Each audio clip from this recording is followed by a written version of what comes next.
Welcome. I'm Nina Griffin, and this is the Astrology and Magic channel. Today, we'll talk about the Capricorn Ingress of 2021. First off, I wanted to say thank you to all of my patrons who have made this journey possible. If you would like to get access to astrology and magic content, such as this video, early, and in some cases, content that isn't available to the public in general, please visit patreon.com/Nina Griffin and sign up for the appropriate tier.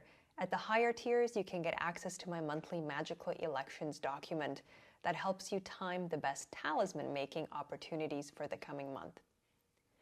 Now, let's talk about Capricorn Ingress.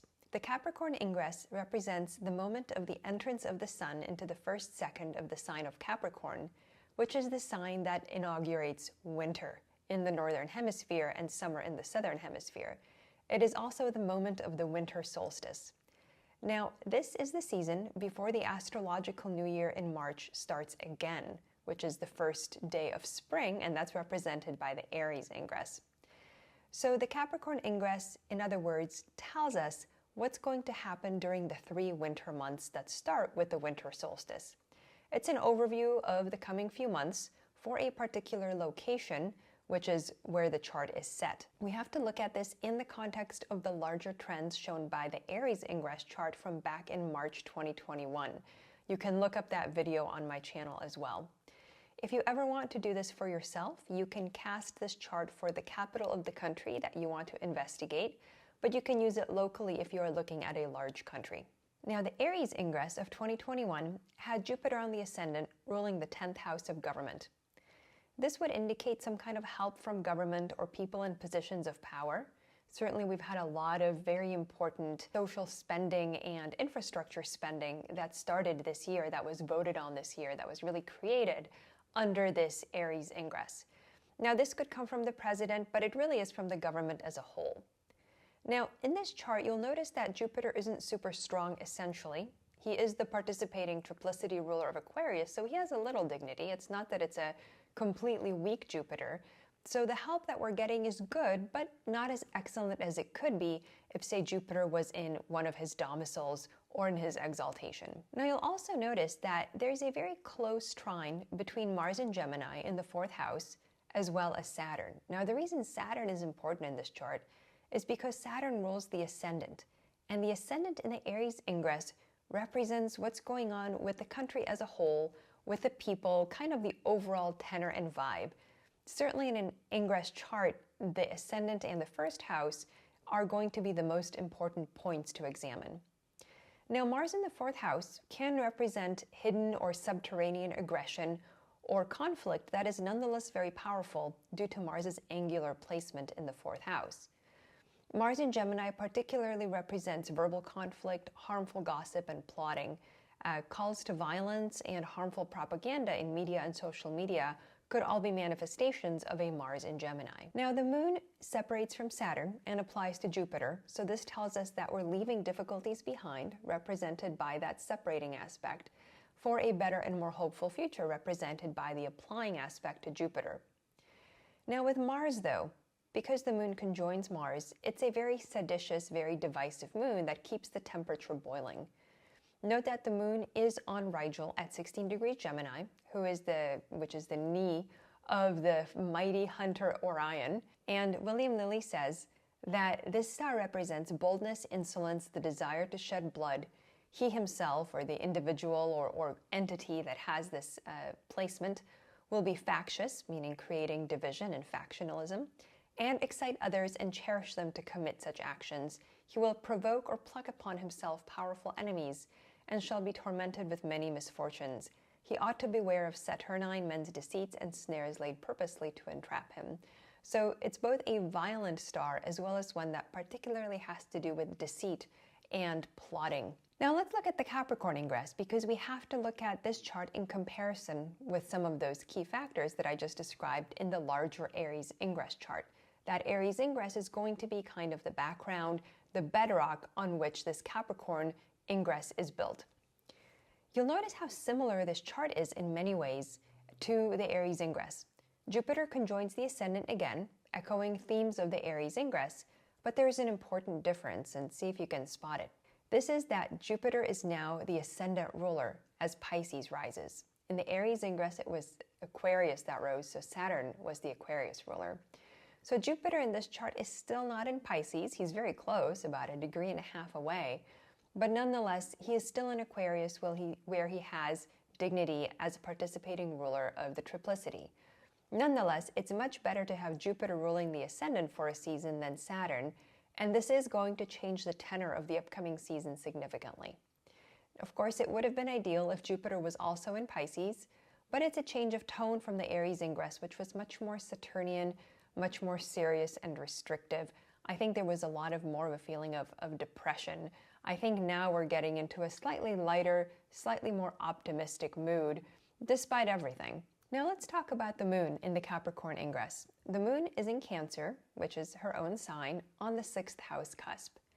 So this shows that there is still a lot of public concern over illness, but also work, and it could be unhappiness with work because, of course, the moon is in the 6th, and the 6th generally shows work that is underpaid, underappreciated, and overworked. You get the idea. Certainly, I think we could see more people returning to work as the moon enters the 6th house. So this tells us that some of the folks who have not been working or that we've seen higher unemployment figures earlier in the pandemic, that's a thing of the past. People seem to be coming back to work, and you'll notice that's because the moon is just about approaching the cusp of the 6th house. So it's literally the moon enters the work space, or the work house, if you will. Now, the moon here conjoins the so-called lesser dog star, Canis Minor, at 26 Cancer, and this can indicate that one's appetites are out of control, and it's combined with a loss of wealth and prosperity. This particular star, and I will quote William Lilly, is apt to acquire goods by rapine and fury. Rapine means robbery, in other words, taking other people's possessions by force. So there is a sense here of criminality here as well, and we've certainly seen crime go up a lot in the United States this year. A lot of it's homicides, which I think frankly has a lot to do with the suppressed rage that a lot of people have been experiencing during the pandemic, a lot of the stress. But we've also seen just property crime go up. Lots of people have acquired guns during the pandemic, and now they are trying to use them. You'll notice that the moon opposes Venus in Capricorn. So there's this sense of rejection of peace and harmony. It's somewhat harmful to the cause of what I would call a harmonious society. Now, what's interesting here is that Venus rules the 3rd house, and she also rules the 8th house. Now, I think the 8th house has been very important in the pandemic because, of course, the 8th house has to do with heightened mortality. And so there is a sense here that people are tired of seeing all these deaths. And so maybe, just maybe, we're going to see a little bit more acceptance of things like vaccinations and public health measures. And the position of Mars here, you'll notice, is almost exactly opposite to what we saw in the Aries ingress. Now, I think that overall this is a better placement than what we saw in the Aries ingress. Remember that in the Aries ingress, Mars and Moon were conjoined in early to mid-Gemini. So it's a violent combination. It's not a good, happy combination. Here, the Moon and Mars are separated, right? They are not in the same sign. But Mars is exactly opposite his Aries ingress position and conjoining the South Node.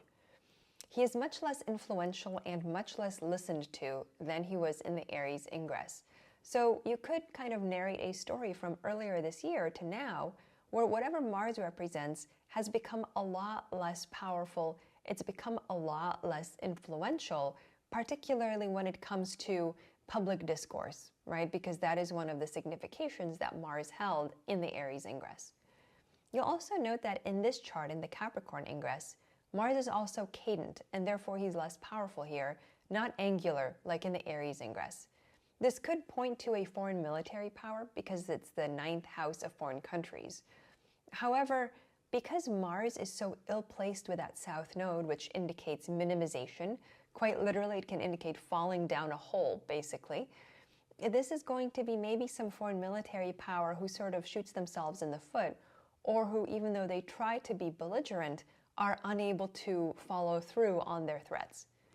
You'll also note that Mars is within about 4 degrees of Antares, which is the heart of the Scorpion, at 9 degrees Sagittarius. This fixed star indicates, again, a foreign desire for war and military supremacy. It's a very fighty fixed star. But again, the South Node here shows that those plans come to naught this season. And I think that's very interesting given how many nations have been sort of saber-rattling over the last year or two. It seems that at least this season, it doesn't seem to come to very much. Now, on the weather side, this chart is going to primarily apply to the eastern seaboard because remember it's set for Washington, D.C. The eastern seaboard of the U.S. will get lots of moisture this winter, represented by Jupiter on the ascendant, and this could be in the form of snow, sleet, hail, ice, etc. It is said that Aquarius is the coldest sign, and I think that this is going to be another cold winter in general, and it's going to be especially the case along that east coast of the United States. All right, I hope you enjoyed this presentation. My name is Nina Griffin, and this is the Astrology and Magic channel.